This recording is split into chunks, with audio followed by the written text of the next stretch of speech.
তো নিরামিষের সবজি করতেও খুব ঝামেলা হয়, তো খেতেও খুব স্বাদ লাগে, বানাইতেও খুব টেস্ট হয়। তো হরে কৃষ্ণ বন্ধুরা, তোমার সবাই কেমন রয়েছো? আশা করি সবাই ভীষণ ভালো রয়েছো। তো আজ সকালবেলার থেকে আজকে ব্লগটা স্টার্ট করলাম।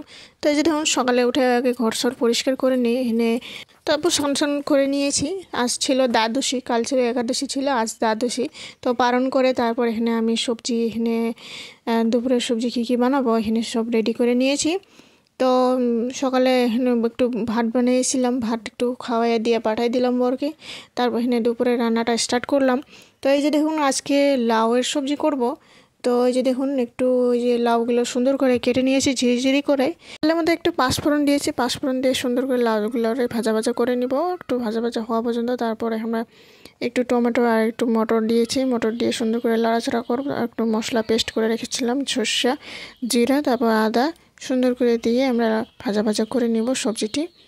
ভাজা ভাজা করা হওয়ার পর একটু সামান্য জল দিয়ে আমরা মাখা মাখা করে নিব সবজিটি।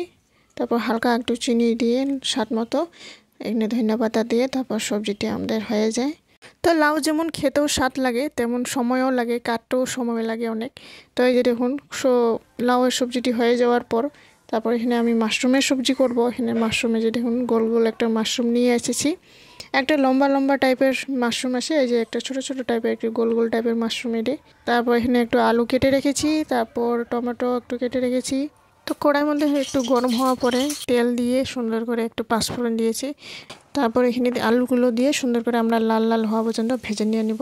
তারপর এখানে কাঁচা লঙ্কা দিয়েছি, আর লাল লঙ্কা ছিল না, শেষ হয়ে গেছিলো। তো এখানে মশলা একটু পেস্ট করে রেখেছিলাম, দিয়ে জিরা আর আদা।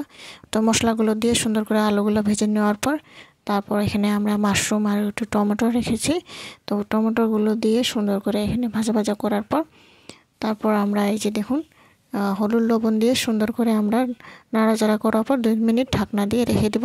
সবজিটি হয়ে থাকাতে এদিকে এক সাইডে আমি ভাতও বসাইয়ে দিই চটফট করে, অনেক টাইমে হয়ে গেছিলো। তো সবজিটি এখানে ভাজা ভাজা হয়ে যাওয়ার পর তারপর এখানে আমরা জল দিয়ে সুন্দর করে আমরা নাড়াচাড়া করে আরেকবার সিদ্ধ করে নেব ভালোভাবে। অনেক বেলা হয়ে গেছিলো, তখন বাজে 2টা 2:30টার মতো বাজতেছিল। তো চটপট করে এখানে ভাতটা বসাই দিই। হাঁড়ির মধ্যে এক সাইডে আমি জল বসাই ধুয়েছিলাম, গরম হয়ে গেছিলো। তো চাউলটা ধুয়ে চটপট করে আমি বসাই দিই। তো এখানে তেল ছিটে গেছিলো, সবগুলো পরিষ্কার করে নিই, গ্যাসগুলো মুছে নিই। মুছে নেওয়ার পর এখানে সবজিটি দেখুন আদা হয়ে গেছে। তো স্বাদ মতো একটু চিনি দিয়ে তারপর এখানে ধনিয়া পাতা দিয়ে সুন্দর করে আমরা সবজিটি নামাই নেব।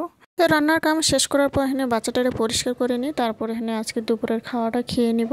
তো বন্ধুরা, আজকের ব্লগ কেমন লেগেছে, আজকের রেসিপি কেমন লেগেছে একবার লাইক, কমেন্ট, শেয়ার, সাবস্ক্রাইব করে জানাবেন।